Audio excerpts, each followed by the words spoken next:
Hello everyone, welcome to Can't Afford to Record, the YouTube channel where we figure out the art of audio production together. And today, we're catching up with Addy from Hit the Road Music. I always feel so lucky to have these conversations with such inspiring people, and let me tell you, Addy is pretty much at the top when it comes to being an inspiring person. You're going to learn how Addy started recording music, how he created a mobile recording studio, and how it's all led him to be able to now create music production courses and documentaries. And he has some amazing tips for those out there who are active and eager music producers looking for brand new clients and artists. I'm going to put all of the awesome stuff that Addy is up to in the video description. Be sure to go and check it out and to subscribe over at Hit the Road Music. Big thank you to Addy for speaking with me. As always, enjoy the episode.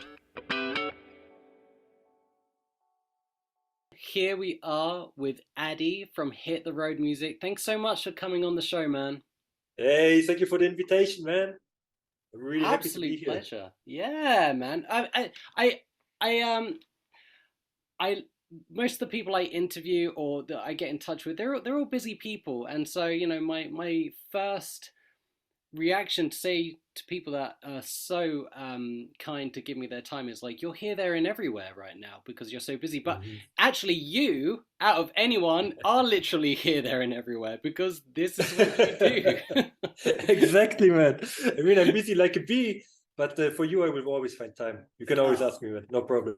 I really appreciate it. I really do. Well, look, Yeah. why not, why break a habit of a lifetime? The first question I ask absolutely everyone is, do you Uh-huh. remember a time that you couldn't afford to record? Of course, man. Right at the beginning. Um, the first record we made, we were 13 years old, and it was in Germany in a basement with our punk band. I still got the tattoo here. We played 10 years together, and we couldn't afford to record our debut LP that had 20 tracks. And what we did, we asked in the local music school, and they borrowed us old mixing desk where you could immediately record on 2 tracks. I think you had to mix it right away Mm-hmm. and put it on the tracks. You didn't have the separate tracks, so we played in everything step by step, and had our first record at this time. Learned a lot during this process. It was an amazing process. But yeah, man, 13 years old.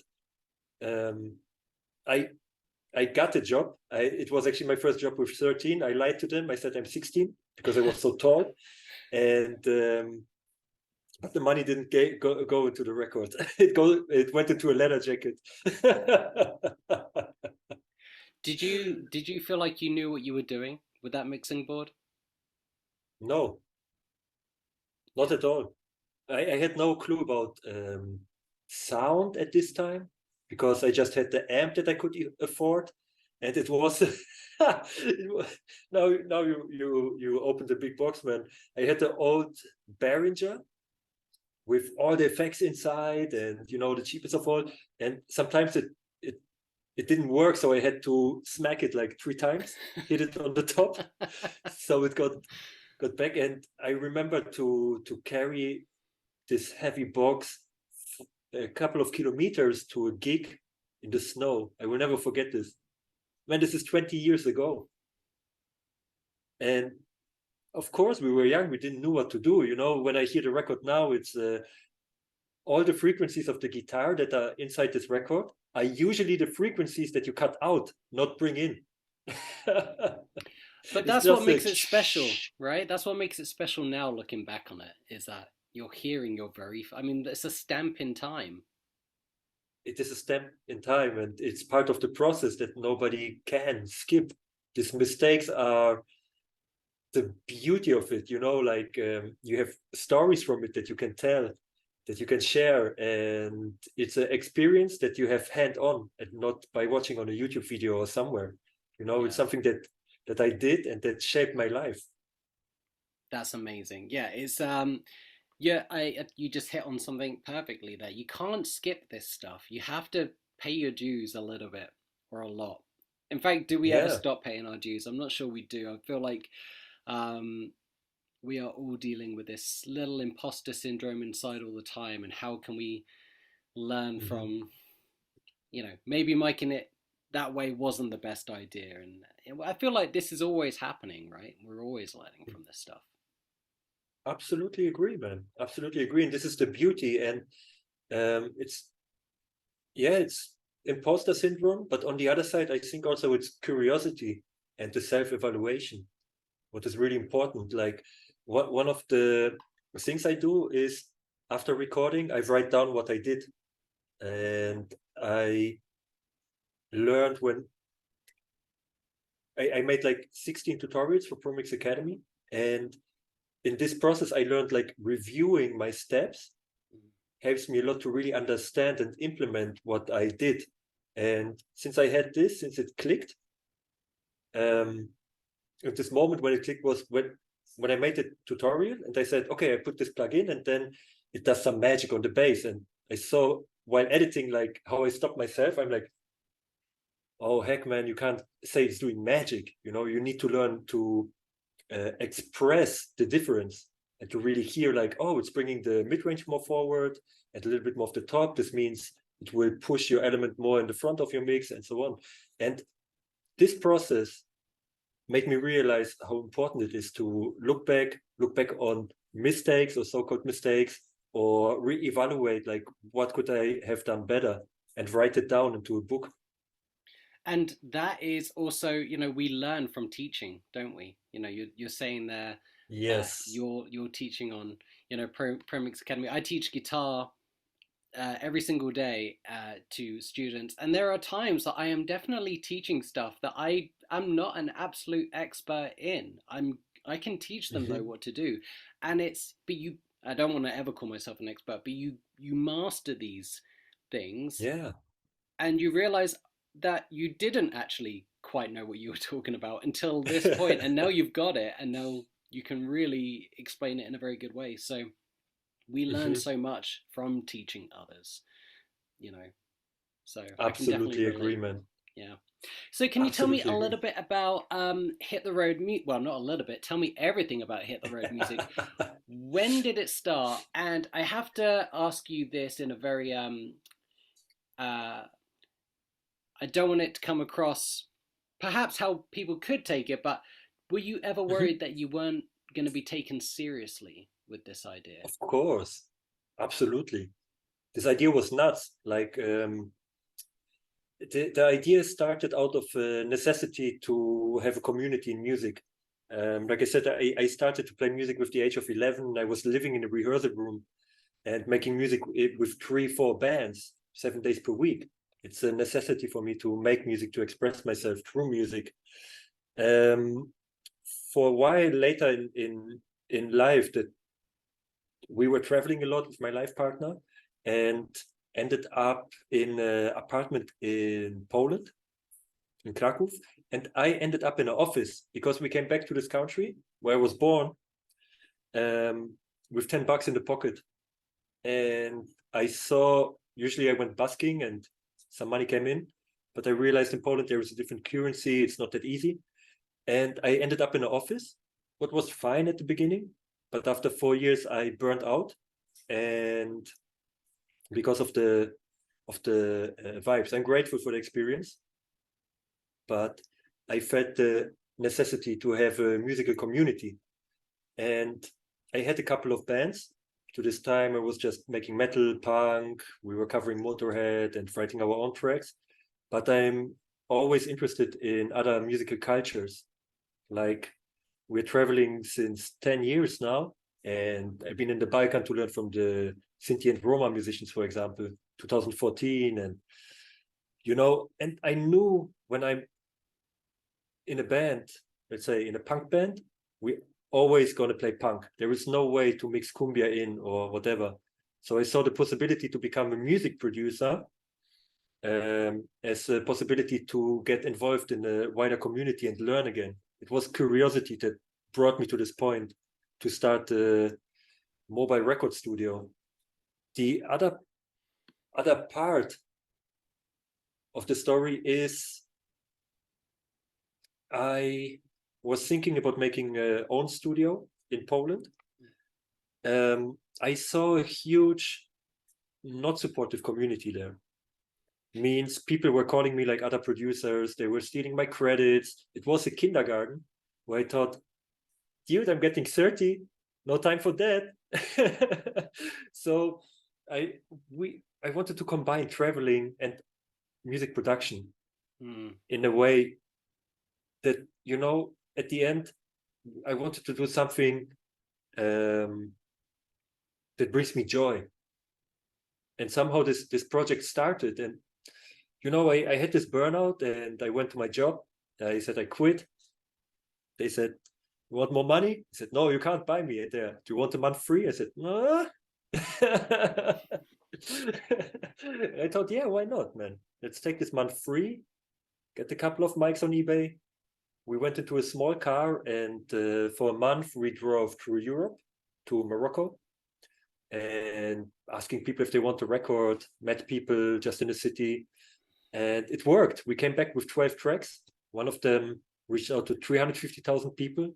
I had no clue what's going on, but it was so exciting that I knew exactly this is what I want to do. That is pretty much the dream. I love traveling too. I haven't done anywhere near as much as you have, but I have been lucky enough to travel quite a few places. It's something that me and my wife have always enjoyed doing, and you know, we've lived in various different countries now and whatnot, and now we're here in Canada. And I feel like a better person for doing all this traveling. You meet, I mean, I've got friends around the world now. You do. You'll have many more. Yeah. But you make this wider community that exactly is so it's enriching, and you manage to do it whilst continuing your passion of creating music and recording music. It must have been, were there any like sleepless nights when you were just like, what am I doing? There's no way this could work. Or was there not really were you not really even trying to make it work? Was it just, we're gonna go do this, and if it, you know, you maybe didn't have the end result in your head? Yeah, there were many sleepless nights, and there are still some, you know, because it's a ever-growing process. Today, I just celebrated that I finished all the jobs that I started this year, and all documentaries, everything is done. And man, these are sleepless nights. And the beauty is, again, I try to share something that can be helpful for other producers and people who want to walk their own path. It is scary, man, because you don't know what's waiting for you. Maybe nothing, you know? And there are many sleepless nights. There are many nights with trial and error. There are, yeah, it can be tough, man, living from month to month, you know? Sometimes even asking your parents for $100. Yeah. With 31, this is crazy. It's a crazy feeling. And many feelings can come up. I think this process is also very important to grow, to learn more about yourself, about what was, or let's say from my perspective, I learned what was limiting me, which kind of mindset was limiting me, where this, for example, shame came from, that I never felt enough. And for example, pricing, how can I price my project?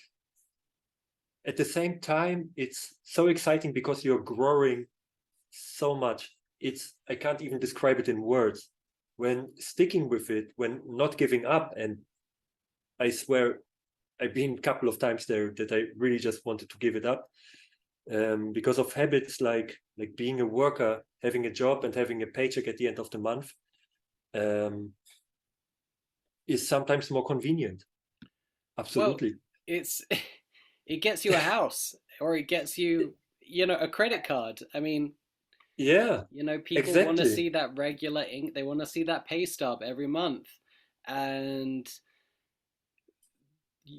there are those of us that have just chosen not not to follow that avenue. And I always Exactly. just say to people, you know what, I'm not rich, but I'm rich in life. I've got a Yes, lot of, sir. I've got a great community. I love what I do, and I might not live in a mansion, but I'm Hmm. not sure I want to.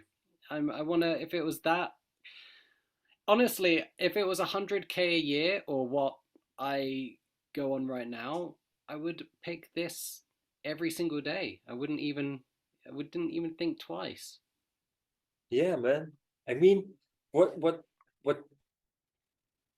I understand in this path is also what kept me grounded is that I am now building a foundation, and it takes more work at the beginning, more work than we are known.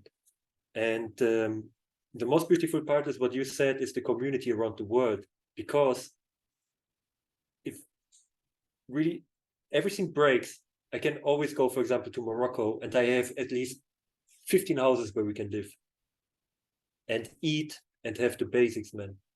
And this means the world to me. This is, having this friendship. Because with this project, what I love also is I'm not going as a tourist into a country. We are directly connecting to a creative community, people who are playing music, people who show us art and other places. And it brought us, for example, to live 6 months in the desert. And I think there is no monetary value for this. No. There is no monetary value for this experience to become more than a visitor in a country, but a brother. I'm still writing with all the people, I'm having phone calls around the world. Today I had a phone call with guys in Singapore, Malaysia, Morocco, Greece, one guy in the Netherlands, now you in Canada. For me, it's absolutely beautiful where this journey brought me. And these are things will happen that you can't even imagine or dream of. Our mind can't even imagine what will happen. Mm, And this is the beauty when the path gets so scary. exactly. It's the unknown, but the unknown can be very good. You know. Exactly. And this is what we don't get taught, man. Yeah, exactly. You're so right. You're so right. Talking about limitations that you mentioned Hmm. earlier, um, I've seen videos of you with a Focusrite interface, balancing it on a rock outside of somewhere with cables coming off here and coming off there, and you're Oh recording yeah. someone's album. And Hmm. I think there are so many of us that have it in our heads, or had it in our heads, to record an album. We've got to go to a studio. Yep. I've got to pay all of this money. I've got to have five Hmm. engineers around me. And Hmm. you're out here saying, no, no, you don't have to do that. And I just, I can you tell me a little bit more about maybe how those actual production limitations have helped? Hmm. They must infuse your creativity. They must get you really thinking outside the box. Okay, Yeah. we've got a this is the space we're recording. We don't have any other choice now. We've got to make this work. Um, Hmm. that must just make you, yeah, think outside the box and actually just make it work. Dude, this is an honor to talk about this on your channel, man. Can't afford to record because um, I'm I'm I'm honest, guys. I love gear also. I just been to Sunset Sounds this year and East West and saw all the big studios. It's like amazing, you know. But not but and I'm traveling with not the most expensive gear. Now I have better mics, but when we started, number one, where to get cheap mics on eBay. I bought fairly inexpensive mics, even more inexpensive, just to get started. And I bought one after the other. Means I was reading, I was learning with resources. Oh, this is a condenser mic. I ordered one and I tested it in my room. I had the xylophone, I used it on the guitar, and I tested it on every possible position in my room and listened back to it. And when traveling, I mainly take mics that don't break so quick. So I have a bunch of SM57s, interface. Yeah, I just had the interface that I had. It was a Focusrite at this time and the Presonus that I bought on eBay. So I had 16 inputs, and most of our recordings were live. And what I learned there is the right microphone positioning, the characteristics of every microphone, and when to choose which one, and how to use them to stay in phase, how to uh, position them so the sounds add up. For example, okay, I put this SM57 in front of the cajon, and I will put the bass player like that, far away from him, from the back, so I can have a little bit more from the bass on the back of the cajon, and they will glue together. You know, stuff like this to know your toolbox. So instead of, I'm now really grateful that I could start with basic equipment. And also in Morocco, I didn't have access later to buy more. It was also the pandemic when we were there, and was not much stuff coming in, and it was way more expensive to get any of the gear there. So I could master what I have. And this is a valuable lesson. This is a valuable lesson. Be grateful for this limitation. When you can't afford, just choose the right mics for the right source and for the sound that you have in your mind. I remember watching you on an interview once where you were asked, well, when you're recording live, what do you do about all the bleed? Mm-hmm. And I remember you saying, well, bleed is good. Yeah. And I remember thinking, bleed is good. Yeah, it Bleed is is. good. Yeah, it glues stuff together, man. It's what I did at the beginning, because I learned also with tutorials and on YouTube and without any feedback. So I tried to make every sound pretty from whatever I was recording. And then I tried to glue it together again. So actually I made two steps, what made mixing way longer, because I separated the sounds from each other. And then I tried to put them together with reverb and parallel compression and whatever. And then often it sounded unnatural because not every element can shine. So what's important is also a decision making in the mixes, that to understand the big picture. One thing that I want to share also is, because I saw many interviews where people shared like, hey, you don't need much gear to do something. But I never saw or heard their music actually. And the music that we recorded, it like one EP that we recorded in the desert of Morocco, it was the debut EP for Isodan and Sahara. It went to number 25 in the world music charts. Which is insane, man. We were like in a big concrete house in the desert, in the last city before the big Sahara starts, man, and recorded their debut EP there. And it went out to so many people and touched their hearts. And I mean, also our friend Juan Heward, he was calling me like, hey man, I love your mixes. How can we work together? It was an honor for me. Yeah. Again, something that I would never imagine in my life. That my online mentor is calling me, on Skype. I was like, thank you. I just said like 10 times thank you, and then we finished the call. I was so blown away, man. Yeah, It's and crazy. and it's so well deserved. I mean, I think about how many people you've inspired now, and uh, you've just figured it out. You're still figuring it out. We're all still figuring it out, but Yeah. you've made it work. You've made these limitations work, and then of course, you've you've probably thought, okay, well, no, I kind of want to condense a mic that does this now, and you've sort of built you've gone along through these different bands and different EPs. Yeah. I know yeah, when you mentioned their world music. Now, Mm-hmm. I believe it was, I want to say, getting to a year ago, around about now, when there was a mixing competition with Naji Soul. Oh, Wasn't yeah. that about a year ago now? It was a year ago. Yeah, Yeah, in yeah, December we started. yeah. And I remember watching the Produce Like a Pro video. This is what we're doing. Mix these tracks.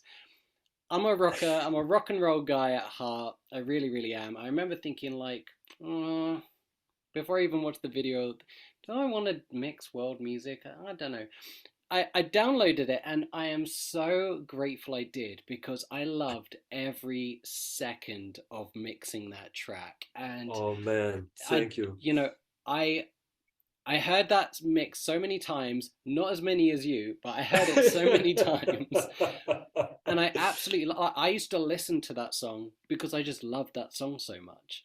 And it just Wow. really opened my eyes and my ears to just how beautiful world music is, how much fun you can have with the drums and all the different instruments that really, people like me have been pretty ignorant to and haven't really considered so much. And it was just a really cool Mhm. moment, and I really, really loved it. And so, yeah, I just personally want to thank you for sharing this music because This means a lot, buddy. Thank you. you're giving people the opportunity to try this stuff out. There are many, many heavy metal multi-track downloads we can go and get and practice Mhm. on, but you're sort Oh of yeah. also bringing us the world music side of things. Oh But man. were you Thank you. ever were you always interested in every single genre, or did was that something that you sort of picked up as you started traveling around these countries?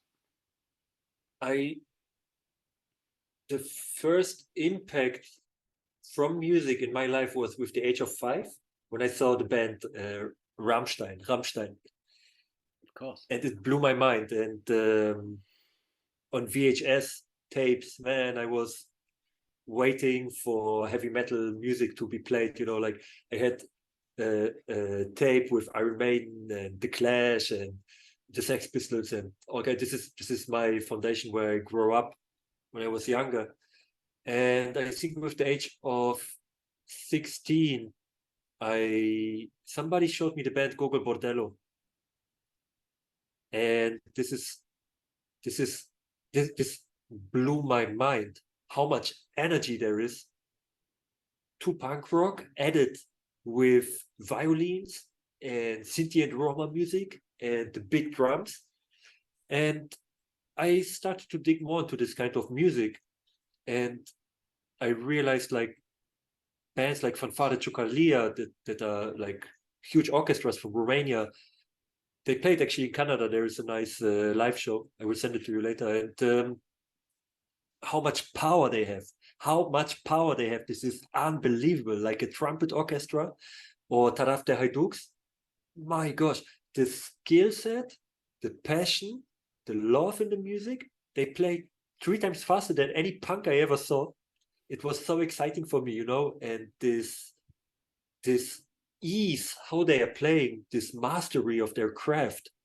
It was almost addictive for me when I was going in Berlin into the library, and any book that I found that have pieces of world music, what wasn't much, maybe 2 or 3, I just copied them, and I'm still having them with me. Like 11 years later, they are still my.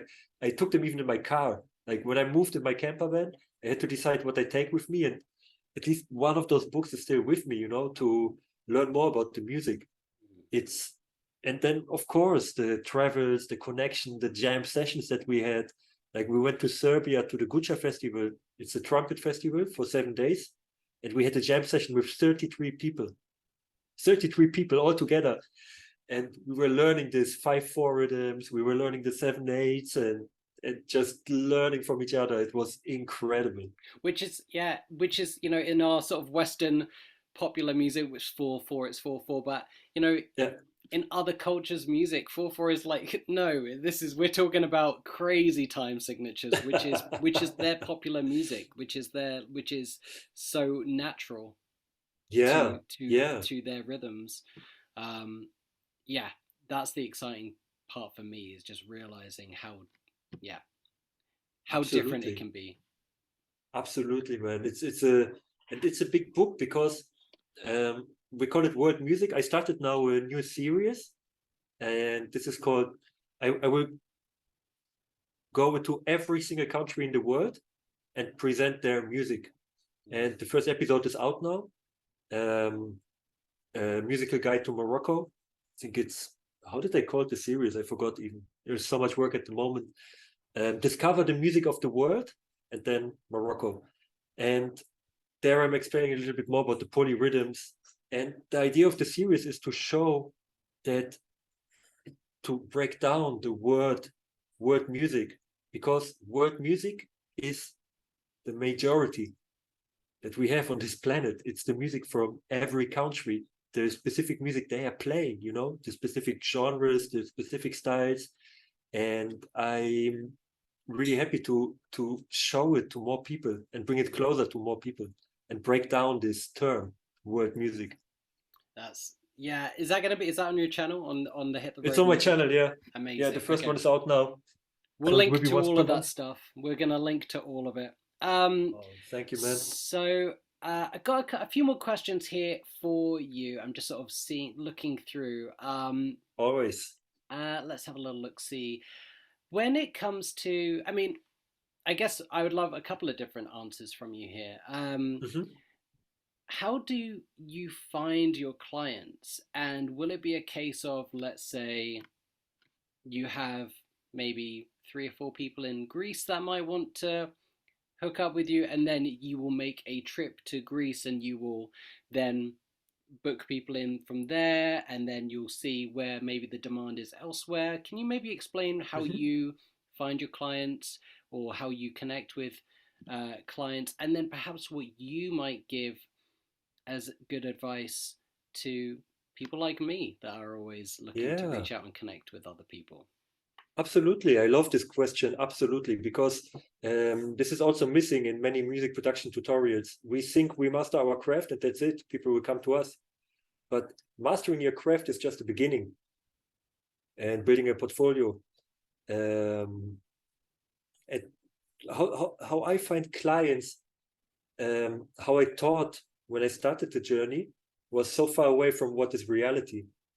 And after I found out that it's not running by its own, by just sharing our journey on social media, um, I hired a business coach.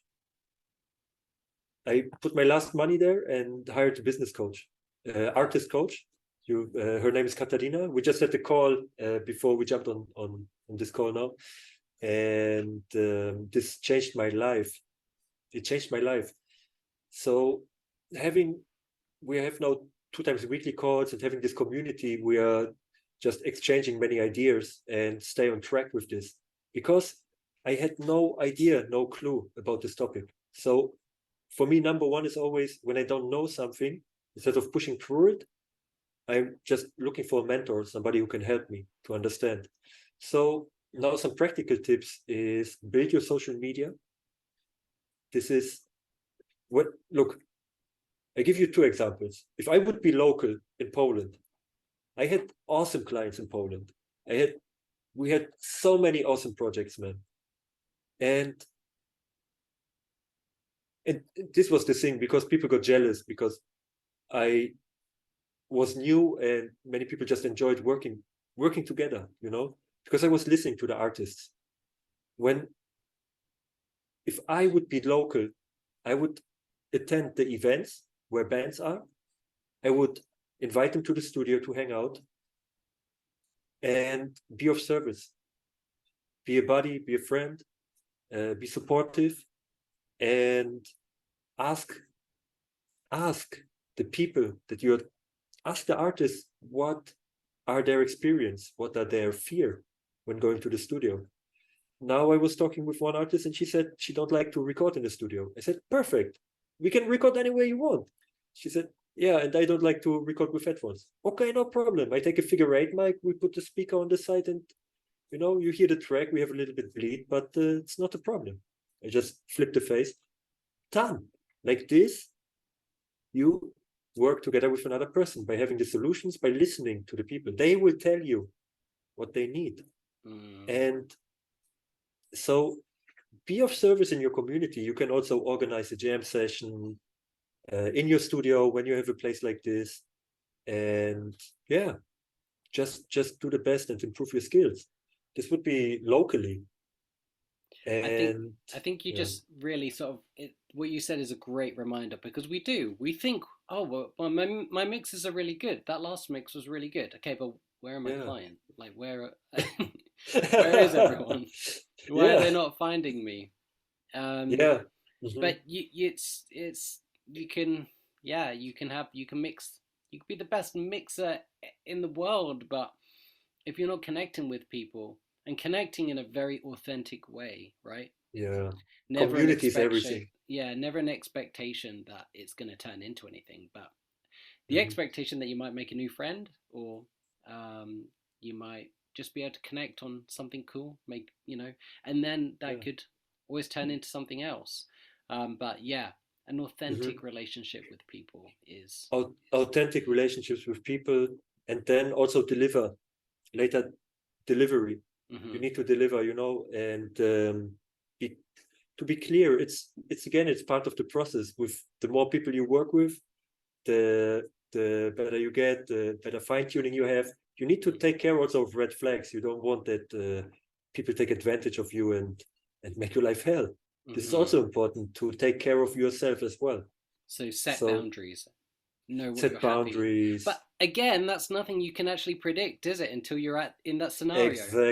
Exactly. Number one step is always throw yourself in and try the best you can. There is nothing that will prepare you better than just doing it. And if you are unsure how stuff works, offer any band.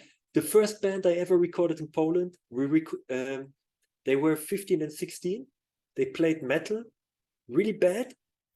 So, you know, I it was a perfect match. They could record the first tracks. We could both grow together. I didn't know where to put the drum mics and so on. I could just try it out with a couple of sessions. They didn't pay it, and it was fine. I Yeah. said I do it for free for learning, and you will have a record like 4 tracks later, and I learn how to mix and so on. So this is my tip how to get started. And um, if you're not doing the best work at this time, you will do with the next steps. Can Yeah. just learn to get better. And I think very interesting is now, because I'm not local. This the this is one thing. So I'm using mainly Instagram to reach out to people, and I'm focusing only on one platform. And yeah, to this business coach, I also joined the Home Studio Marketing Academy Mhm. from one, what was also helpful. And now I'm also providing videos there for them, how to handle the Instagram. And on Instagram, it's a very crowded platform. So the next thing is, we're all proud on our preamps and compressors and so on, but people won't hire you because of that. People will hire you because you are you. So try to add value, you know, Mm. try to add value to the platform. Give some tips, not necessarily 5 EQ tips that we talked about, but give really tips that can help somebody to prepare for the studio, for example. What I'm doing, of course, my content is a little bit more exceptional because we're traveling so much, so it's more of an eye catcher. Mhm. Um, so if I wouldn't travel and do this, but what I would do is this. There is you need to bring people to your account. So follow people that you're interested in, that you want to connect with, message them, listen to music. I was listening for sure like 2,000 tracks, 3,000 tracks via Spotify, and writing with artists.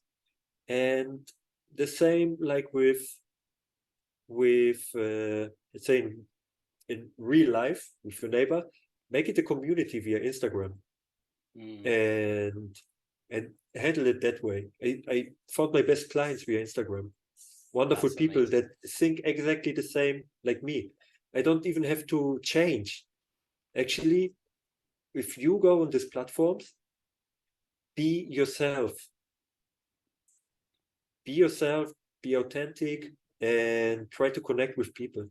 It takes a while, and I think this is the most frustrating thing, because you don't have the immediate feedback. You don't, oh, I'm working so much, but nothing came back.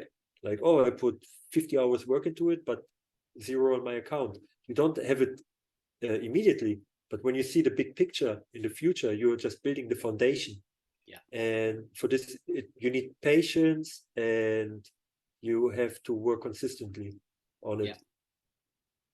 So this is a way how I find my clients, and many people that I just met throughout the years on concerts, who then started to follow my journey via Instagram. And then they had a record and they are writing to me because we met before already. That's great. There's so many great tips there. I hope it's helpful. Oh, it's so helpful. So, and also just go follow Addy on Instagram, everyone, and follow the journey, and you know, check out what you're doing, and obviously don't copy it or anything exactly, but I think it's fine to find inspiration from other people. Exactly. You know, I do the same, man. When I need some good hashtags, for example, I'm checking other people who are using hashtags. This is another thing, you know, you have hashtags to reach out. You have 30 hashtags. You can reach out to different people. And instead of using hashtags that describe what's in your picture, you know, like microphone, headphones, piano, use hashtags where your clients are, that your clients would use. Yeah. Like this, your post will reach out to the right people. Yeah, that's a really good point. That's a very good point. I have one more question for you, Addy. Only one. Only one, but the thing is, then we can do a part two. Oh, right? I like that. We can Yes, do that sir. wherever your location is next. Do you have an unpopular opinion in music production? Is there something that many people would say, no, you're wrong about, but you think, no, I like this. This is my hot take. This is my unpopular opinion. My unpopular opinion.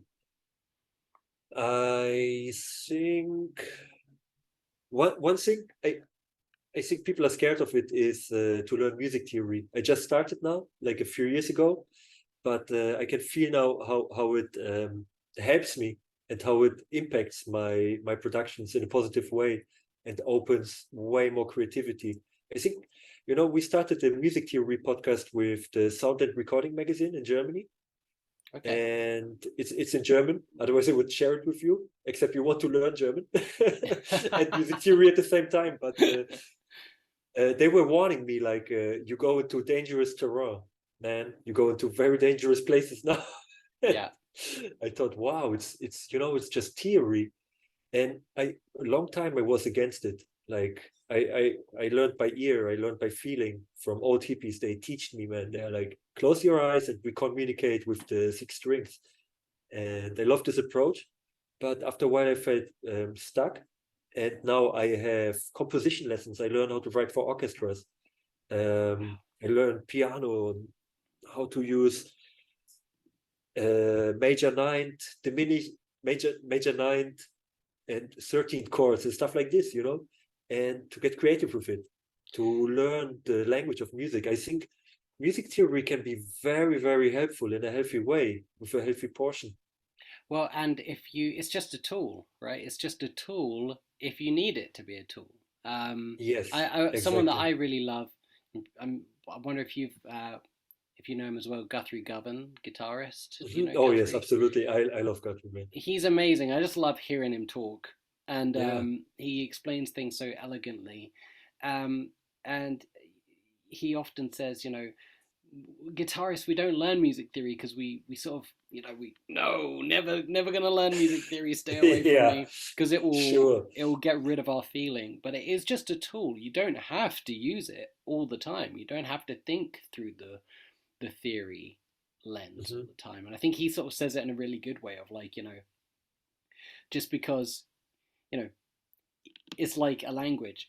Just because you know a lot of verbs doesn't mean that you're going to be the most popular one at the party if you're having a conversation with someone. It doesn't always help you, you know. Yeah, but there are times when it's a tool. Okay, these are the chords. What scale can I pull from? What other chords are these chords inspiring?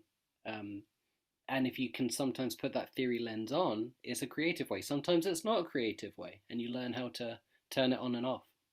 exactly. Exactly. I totally agree with you, man. And you know, I think also that more musicians know music theory, but say they don't. Yes. And I feel through this, a myth is going through the world. People are like, no, I will never use music theory like Slash never did. And then you watch a video from Slash and he's explaining you like, oh yeah, I'm putting the 9 here, and like, this is Slash. Yeah. They always told me he can't, and I know what you mean. I've always thought the same. I'm like, look, there's no way this guy is doing these harmonic minor runs and doesn't know what a harmonic minor scale is, Exactly, man. He definitely knows what he's doing. He might not Yeah. think about it or express it all the time in that way, but he knows what he's doing. Yeah, for sure. absolutely. And as a producer, it's nice to have that ability to hear those chords or to hear those things and say, oh, let's do this instead. Yeah, It's called work beautifully with that. I hear also many people say like, as a producer, I don't need it, and so on. But you know what is the beauty about it? Even if I don't use it actively, I'm actually training my instrument by learning it. So subconsciously, you're using it. Even if you're, you know, I think we are always thinking about the worst case scenario. We are sitting there with an artist, and then you take out the calculator. Oh, here's your song, sir. It's not at all like that. It doesn't have to be this worst case scenario. It can be that you're sitting there, maybe there is a writer's block, or you don't move on with the session. If you are in the studio, you have to pay the studio, so you don't want to waste your money. So you pick one of those progressions that you learn and just move on to get a basic idea, just something to get the creative spark running. So this is absolutely helpful. Yeah. Not necessary. There are people, maybe there are some who never learned it, and I think there are like two main ways, like that you have the feeling way and you're listening out music, like Eddie Van Halen did. They were just sitting in the car and listening out, and they were playing 500 tracks. They were able to play 500 songs with the band like this, and then you learn kind of music theory because you understand what works. Yeah. But then there is the other way when you're just dry and dry. Yeah. Still, I'm using this word. When you're just sitting with the book and learning it, and on your piano, you at the end, it counts what comes out and what helps you to express your feelings. Yeah. It doesn't matter the way. Eddie, you're so inspiring, man. Honestly, I feel like we could talk for absolutely hours and hours and still not get bored. It's such a pleasure to speak to you. I hope we do a part 2. I hope we can just jump back in. We'll do another one of these, jump back in exactly where we left off. But yeah, folks, if you're watching, if you're listening, be sure to go and follow Hit the Road Music. There's just so much great stuff coming out from what you do, and just thank you for sharing it. Thank you for sharing these different music genres, these different artists. Thank you for sharing the multi-tracks that you do. Thanks for your tutorials. I mean, you really are giving so much, and so it's just always inspiring to see. I really appreciate it, man. I really do.